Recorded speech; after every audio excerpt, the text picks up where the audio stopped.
Ali ste ponosni nase? To kočeko vprašanje je vprašanje zaprtega tipa in vas sili v to, da rečete da ali pa ne. In seveda, ko ljudi vprašam to vprašanje, mi začnejo govoriti zgodbo, govoriti na tisti del življenja, na katerega so ponosni. In vsakeč znova je odgovor na to vprašanje odvisen od tega, kam gledate. Ali gledate na to, kar vam manjka, ali gledate na to, kar ste že naredili. Ali gledate na to, kar še morate narediti, oziroma bi radi naredili, ali gledate na to, kar ste že naredili, kar ste že prehodili. Podobno, kot če bi se vprašali, ali je kozarec pol poln ali pa pol prazen.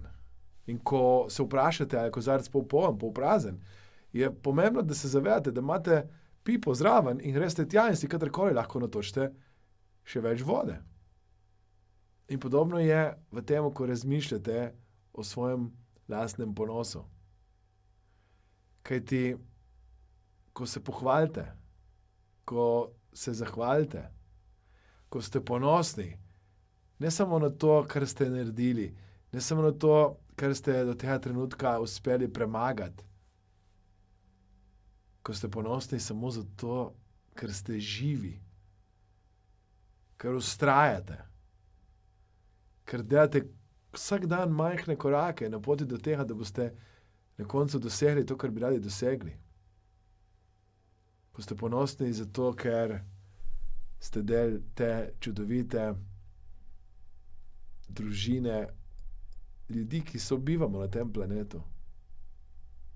Vsi različni in hkrati vsi enaki. Oddaljeni in hkrati povezani.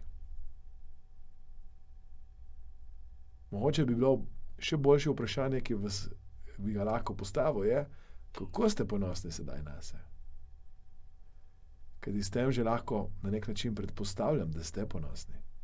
Ker bi rad, da ste. In na tisti del življenja, na katerega morda niste toliko ponosni, imate pa možnost, da ga zdaj spremenite.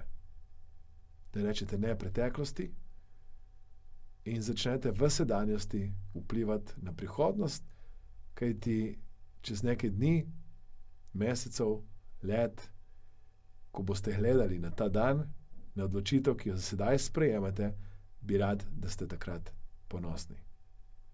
Delajte prave stvari s pravim razlogom, s pravim namenom. Hvala, ker ste, hvala, ker delite, komentirate, všečkate in hvala, ker mi s tem pomagate, da pomagam še večjemu številu ljudi.